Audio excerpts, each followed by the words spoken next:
morning students, today we will discuss slit lamp. So slit lamp is commonly used in OPD. Okay. So this one is the slit lamp. So slit lamp is based on the principle of compound microscope. Okay. So it has got, so we will see the parts of slit lamp. Okay. Slit lamp has got three parts. One is illumination part. So this one is the illumination part. Okay. And this one is the observing system, and third one is the mechanical support. Okay, so we will discuss one by one. Okay, first one is observing system. So observing system, it has got two types of lenses.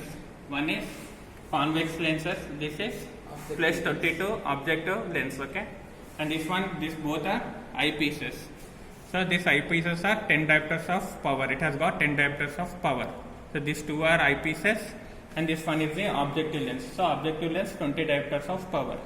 So this mainly gives the stereoscopic view of the eye. Okay, so slit lamp is mainly used to get the stereoscopic view of the eye, and we also get the cut section, cross section of the different parts of the eye. Okay, next one is the illumination system.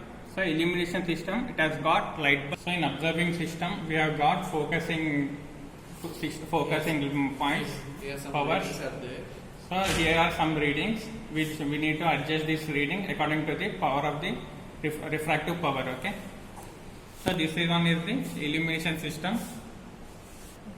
So this observation system has got three steps of magnification. One is 10x. So second one is 16x, and third one is the 25x.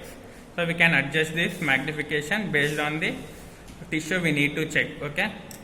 So in 10x we will get the generalized view of the eye, whereas in 16x we get the cross sections of the eye. Okay. This one is the illumination system. So illumination system has got two bulb. Bulb is at the top of the illumination system. So this is the Hackstreit model. So in Hackstreit model, bulb is at the top of the illumination system, whereas in Zeiss system, so another type of slit lamp, it has got bottom bulb at the bottom of the illumination system. Okay, so these are the filters. So here we are seeing green, blue and white. So these are the filters. So blue filter, green filters. So this one is the blue filter. So blue filter mainly for fluorescent staining. So it is used for any power. It is used to detect any corneal epithelial defect.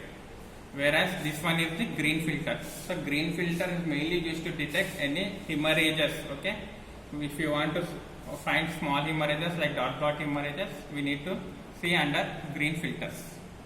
Okay, and next one is the this one is the mechanical support.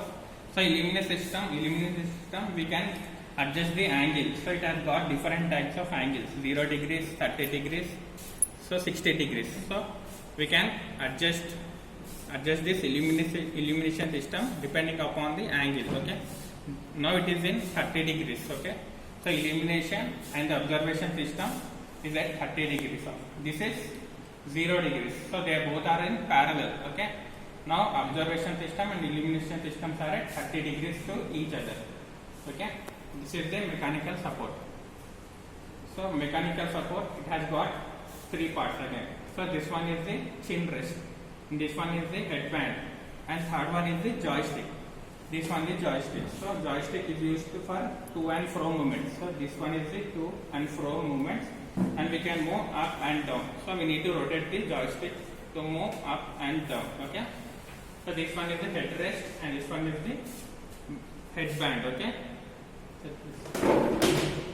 So how to see the slit lamp? So ask the patient to rest his chin on the chin rest, and his forehead should be parallel to this forehead band. Okay, and this lateral canthus should align to this marking. Okay, this is the marking. So this lateral canthus should align to at this marking. Okay, now we need to check we need to on the slit lamp.